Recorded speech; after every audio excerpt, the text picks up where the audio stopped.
Hey, it's Daniel here. You're listening to Non-Toxic. I decided to bring back an episode from The Vault. This is a conversation with Alec Leach, a sustainability strategist, former digital editor at High Snobiety, and author of The World is on Fire, but We're Still Buying Shoes. It felt like, given the time of year, that now was a good time to revisit this conversation about consumption, the myths of sustainability, and how we can deprogram ourselves from buying so much crap. And Alec isn't just arguing from on high. He's gone through this himself. I was living ostensibly a very glamorous lifestyle, flying all around the world, going to fashion shows, sitting front row at Prada, getting flown out to Florence by Gucci to go to the same show that Harry Styles and Elton John were at. And, I was doing all this like very superficially glamorous stuff. Sounds terrible, right? And I definitely started getting to the point as well towards the end of my time at High Snob, maybe like 2018 or so, where I became really conscious of like, oh, the fashion industry just doesn't stop. You'd see the same brands with the same collection and maybe just be pumping out more and more clothes. And you start to ask yourself like, well, what it's all for? Once you become aware of the environmental impact of all this stuff, it gets quite difficult to look away. I spoke with Alec shortly after Black Friday. It felt like a particularly appropriate time to discuss this issue. Hope you enjoy. Alec, welcome to Non-Toxic. Hi, thanks for having me. Really glad that we were able to make this happen. After meeting in Copenhagen, I've been thinking about trying to have a full-on chat. Yeah, me too. I think you do a really good job in the beginning of the book of breaking down the specific psychological and social, I guess you could call them needs, some might call them desires, that fashion provides, or that it at least simulates. And I think this is very important to just understanding like the grip that buying clothes has on people individually and the culture more broadly. Why are we still buying stuff? I guess the biggest thing about the fashion industry is that it's not really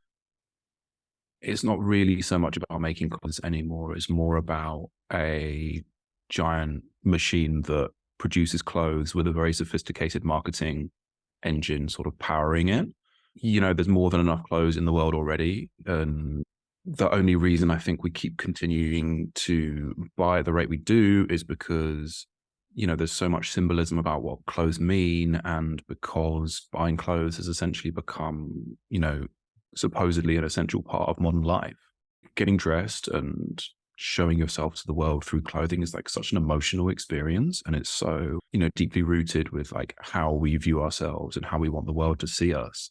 So when it came to doing the book and the sustainability conversation in general, I felt like there was a real lack of people questioning why we buy so many clothes. You go to these sustainability conferences and it's all like organic cotton and recycled polyester and carbon offsetting and disclosure and certification and all that kind of stuff. And people weren't really asking like, well, why do we buy so many clothes? And that was something that I just really felt like I could talk about, because in my old job, I was pretty much just promoting consumerism. And it felt like that kind of cultural, philosophical, emotional, whatever kind of part of the industry was just really, really missing. And so that's why I sort of gave so much space to it in the first part of the book. It's because it felt like it sort of really sets the stage for like how we interact with the industry and how we interact with brands and designers and retailers when we're shopping. Mostly you're just kind of a guide into this world in the book, but you do, towards the end, have a few moments where you think a little bit more about your personal relationship to consumption, how it's evolved, some of the failures and some of the successes. And I'm curious if you could just kind of walk the listeners through that evolution, because I think some of the changes in mindset that you're advocating, they can't really just be willed into existence. It's like a process that you have to go through almost emotionally and psychologically. And I think it would be illustrative to hear yours. I guess I sort of went from, my old job, I was living ostensibly a very glamorous lifestyle, flying all around the world, going to fashion shows, sitting front row at Prada, getting flown out to Florence by Gucci to go to the same show that Harry Styles and Elton John were at. And, I was doing all this like very superficially glamorous stuff, but being paid very little because media, and especially fashion media, the economics of it are really, really tough. So, I was basically wearing stuff that was gifted to me. I never really had the mental space to sort of like start considering what I wanted to wear and sort of how I wanted to look. I was just sort of like really compulsively taking whatever gifted new stuff that I sort of wanted to, and then buying the occasional expensive thing, but I'd always kind of get it wrong. I remember I bought like a purple pair of track pants by this Japanese brand called Needles, which was sort of like very of the moment back in like 2018. And I never really asked myself if I wanted to be the kind of guy that wears purple track pants. Turns out I'm not the kind of guy that wants to wear purple track pants. And I just sort of got to a point after I quit my old job where I looked at my wardrobe and it was just like the most kind of weird, random kind of assortment of stuff that didn't really mean anything to me. And that felt kind of weirdly emblematic of like where fashion is right now, is that people just sort of buy stuff compulsively and don't really think it through. And that was a really big factor behind deciding to do the book, looking at the sort of bad buying habits that I'd built up over the years and then like squaring that with what was going on in the sustainability space and being like, well, maybe this is kind of like why fashion has such a bad impact on the planet, is because we're just sort of buying so kind of blindly and so habitually without any kind of real thought to what it is that we're kind of letting into our lives. You trace the roots to this current situation. I mean, I guess there are different timelines one could set, but you focus on the last 15 years. You have a chapter called Everything is Hype Now.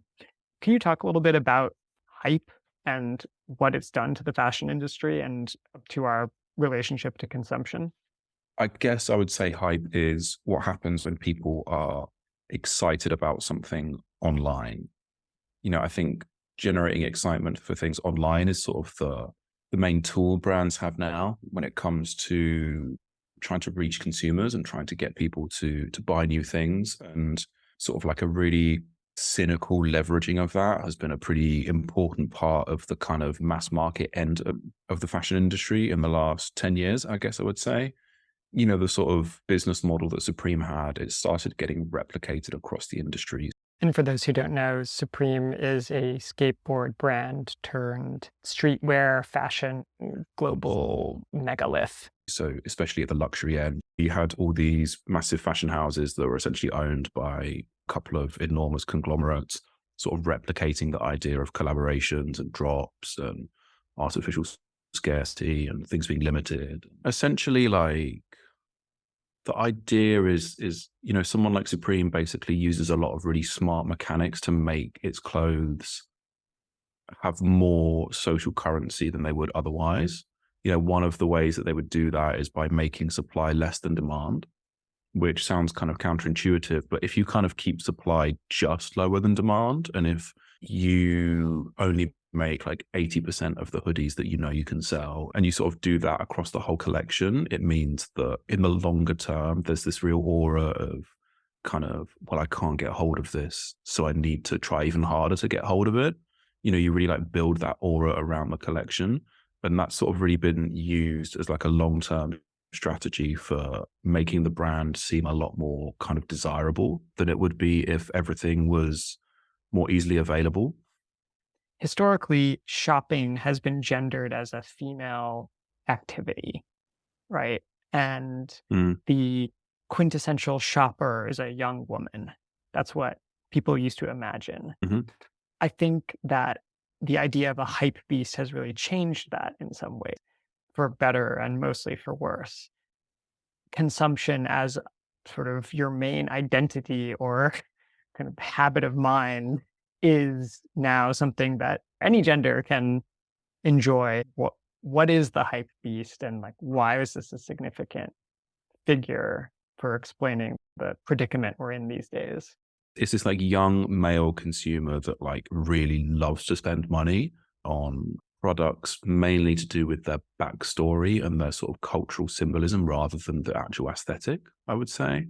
Like people would be queuing up for hours on end to buy, a specific kind of sneaker because it was made in collaboration with this person, or because it was so limited, or because Michael Jordan wore it in this specific game, or like it's all about the backstory behind it in the way that like women's wear is much more aesthetically driven. The fit and the silhouette and the colors, materials, and the sort of aesthetic elements of a garment.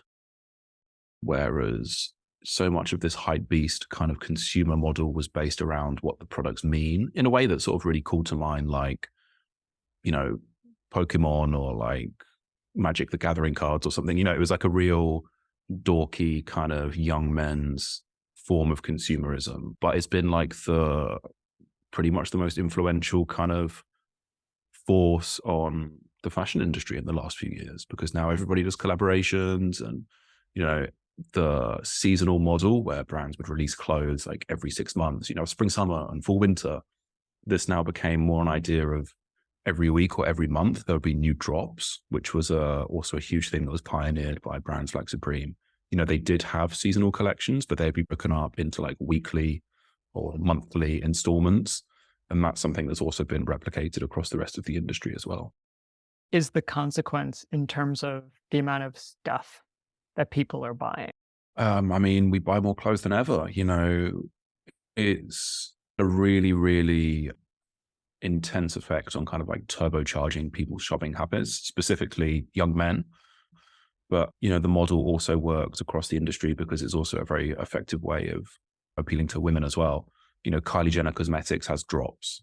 It's like a part of the whole business model. The reason that someone like Supreme became so successful was because they were able to really insert themselves like in the heart of consumers' lives in the way that like shopping became a lifestyle. These young guys that would be at the heart of the industry would be like spending money 24/7. It became like a constant game of having to shop all the time. And, as we've seen with the rise of brands like Shein, fashion's only getting cheaper. And, the whole reason it's getting cheaper is so people can sell more and more clothes. And that's obviously like pretty disastrous for the overall impact of the industry. When did you start thinking about that physical impact on the planet and how it related to what you were doing in your day-to-day job? So I remember I was invited to the Copenhagen Fashion Summit, I want to say in 2016. I guess I felt really inspired with kind of whole political element to sustainability and how, there were these really huge questions about the future of the industry that were being asked. And I definitely started getting to the point as well towards the end of my time at High Snob, maybe like 2018 or so, where I became really conscious of like, oh, the fashion industry just doesn't stop. You'd see the same brands with the same collection and maybe just be pumping out more and more clothes. And you start to ask yourself like, well, what it's all for? Once you become aware of the environmental impact of all this stuff, it gets quite difficult to look away. After the break, we'll hear from sustainability expert Alec Leach on why consumers claim to care about sustainability, but when it comes down to it, they just buy whatever looks cool. This episode of Non-Toxic is sponsored by Blue Corn Candles, a Colorado-based company that's been making handcrafted beeswax candles since 1991. Most candles in the market are made of paraffin, a diesel byproduct that's literally scraped from the bottom of the barrel. Blue Corn candles are made from sustainably harvested and lightly filtered beeswax. The candles smell great, burn super slowly, and most importantly, they don't produce any toxic fumes. For the first time, Blue Corn has launched a new line of scented candles based on the rugged landscapes of Colorado. From the sagebrush-covered foothills of Ridgway to the pine forests of Telluride. During these dark months, Blue Corn is running a special deal for non-toxic listeners. Enter the code NONTOXIC, that's one word, all caps, at checkout to receive 10% off your order, shipping within the US and internationally. You're listening to Non-Toxic. I'm Daniel Penny, and I'm talking with Alec Leach, former High Snobiety editor and author of The World's on Fire and We're Still Buying Shoes. I'm curious to get your take on the way that male consumers are being addressed in the sustainability conversation. I feel like when I go to these conferences, it's 90% women on the stage, and that's great, but there are all of these hype beasts, as you say, and the hype beast is maybe the kind of model consumer of the contemporary moment. And it doesn't really seem like people in the sustainability world have figured out how to talk to that person. I'm curious to get your insights into, is there a way to address a consumer like this? How do you get people to reframe or rethink their relationship to stuff? And I think specifically about male consumers who seem to respond differently and have different values and ideas about what fashion does for them. It's a really interesting question. Sustainability is overwhelmingly female, like you said. And I mean, it's also, the sort of cliche of sustainable fashion is basically middle class white women that live, in a well off suburban kind of big house that have no idea why people buy cheap clothes. That's the kind of stereotype that you would have. I think the thing with men is that like they're just not plugged into the sustainability conversation in that way because there's not very many menswear brands that really talk about these issues. Or there are, but it's always done. Like I said, there's so much greenwashing out there that it's difficult for anyone to really be taken seriously on the issue. One really important point about men is that like they tend to shop a lot more with longevity in mind. And there's still like a real culture of buying things as like an investment piece and buying things for life, which in my opinion is like kind of the only thing you can really do as a consumer is to sort of buy things with like a really, really long-term mindset for how long you're going to wear them and how much you're going to wear them. So it's not to say that like menswear is a complete desert when it comes to sort of sustainability. It's just that I think we need to kind of reframe the conversation a little bit more towards buying things because you really want them for life and you want to take care of them for a really long time, rather than it being like, well, every brand needs to have this certificate and every brand needs to be carbon neutral and I'll only wear these fibers with this certification. It's really about like checking all these boxes, and it's kind of tedious and it kind of makes shopping just feel like homework a lot of the time, which is why nobody really does it. It's why the whole idea of sustainable fashion is such a small niche, because it's just really disconnected from what clothing really should be about, which is just wearing stuff that you really love. So I know that writing about sustainability in fashion media is very difficult. Can you talk a little bit about how brands talk about sustainability and then what your experience has been as a journalist trying to sift through those claims and kind of get to the bottom of what's real and what isn't? And then I guess the big piece of it is if it's difficult for you to do it as a journalist, what are consumers meant to do? Yeah, big question. I would say the majority of what we see in the sustainability space doesn't really add up. Brands know that the climate crisis is a big fear for consumers, and they know that they need to be seen to be doing something about it because, fashion is ultimately about a story about what clothes mean. So it's extremely important that brands be seen to be taking the environment seriously. But brands also know that consumers don't really shop with sustainability as like a main driver behind purchasing decisions. People don't, as a rule, people don't buy something because it's sustainable. They buy it because they like the style or the price or the fit.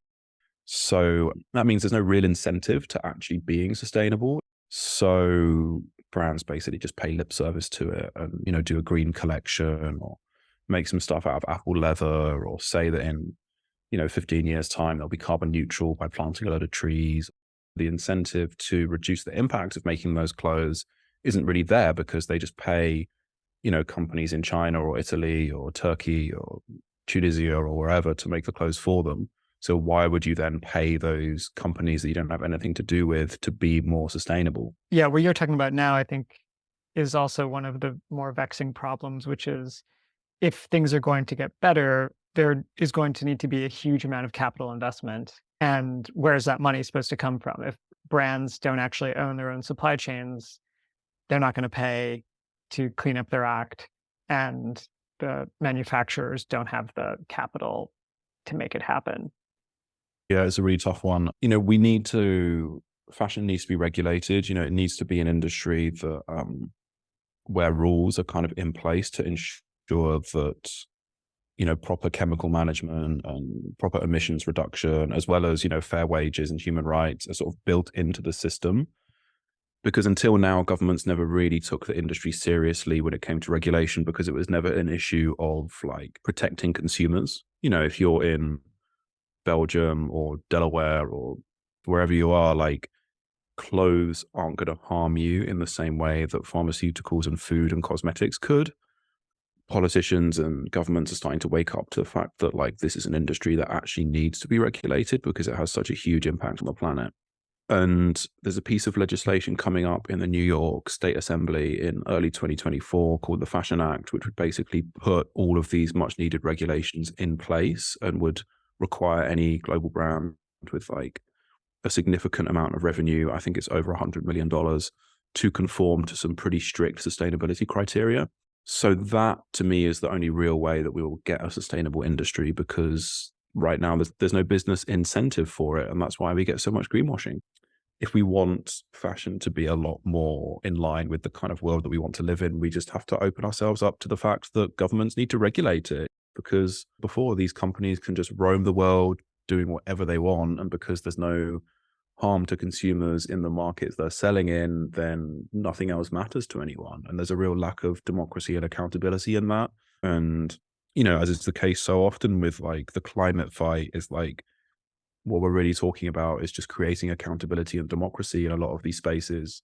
Nobody's asking for the world to be flooded with cheap crap made of polyester. It's just like a thing that is kind of encouraged by the way the world works right now. And I think if we want to get rid of this kind of really destructive side to the industry, we just need to change the way that the industry works. And that's going to have to be by force. Yeah, because otherwise it will always be voluntary. And when it's voluntary, you just end up with a race to the bottom because everyone wants to make more money. I want to end with this insight that you talk about in the book of reframing an act of buying as a relationship. I think that that's such an important idea. You can actually have a relationship with the people who make or sell your clothes. Like you can have a vintage person who's like your guy. You can have a brand where like they know you and you buy, 2 or 3 pieces from them a year. And it's almost like buying art or like buying furniture. It's more than just the thing.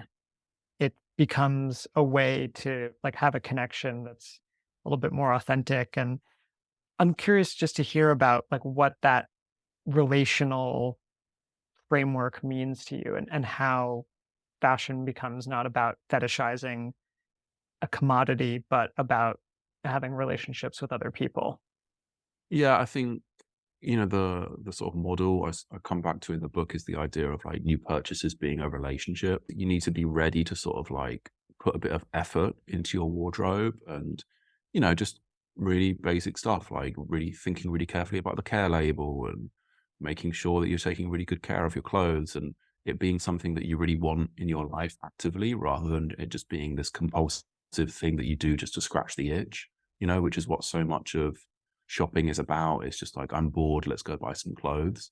The way out of this kind of really excessive moment that we're in is just by really questioning what you want from your clothes. And I think when people ask that question, you naturally end up having less stuff. Like most normal people, I think, just want something that makes them feel good when they step out the door. And at the end of the day, that's not really that complicated. It's really just about like figuring out what works for you and, boring stuff like how something fits you, making sure that you're buying stuff that really works with your body, all the way through to like, the overall kind of aesthetic being something that you feel good about and you feel sort of reflects who you are. The more people get in touch with that, the less inclined you are to sort of shop from this really like compulsive place where you need to be buying new things all the time just to feel kind of entertained.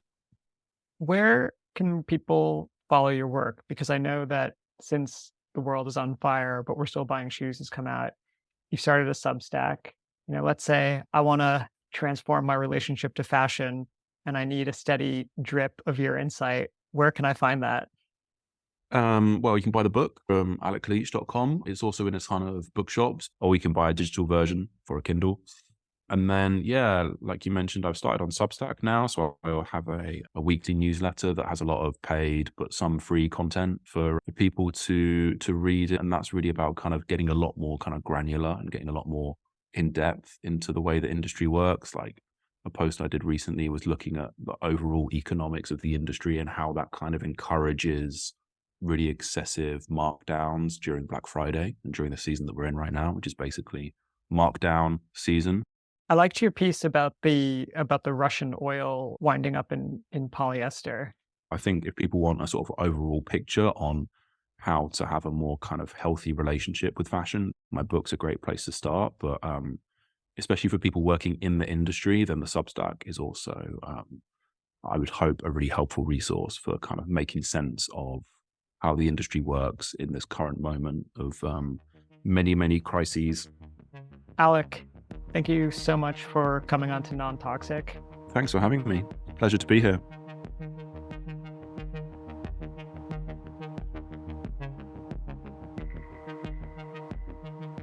How do you become a reformed hype beast? It's a question I've been thinking about a lot. Not that I've ever been a hype beast myself, but certainly I'm someone who buys or has bought too many clothes in my life. And I often wonder why it is that I want to buy something. Because at this point, I have a garment for every conceivable situation. And it's not really about need, it's about desire. And often I wonder, is all that energy and time and money better spent doing things that actually bring me lasting happiness rather than scouring eBay? My conversation with Alec left me thinking about how much better my time could be spent and what personal or psychological needs so many people are trying to fill by clicking add to cart. I think there's even a climate crisis angle to it as well, beyond just buying things produces carbon and et cetera, et cetera. There's also just the sense of dread and anxiety that I think so many of us walk around with day after day. And in a moment of weakness or particularly acute unhappiness, you scroll through your phone and you find something that looks nice and you think, oh, maybe if I buy this, I'll feel a little bit better. It's a distraction from whatever ails you. But of course, that feeling never really lasts. And so I've been thinking a lot for 2024 about how to repair and alter the things I own already. I've already altered a trench coat, pair of jeans, a suit. Shout out to my tailor. And I think I'm going to learn to sew. There's a group of local folks in Cambridge who get together once a month and have like a free sewing supplies. This is my year to take ownership over my wardrobe and learn to repair things myself.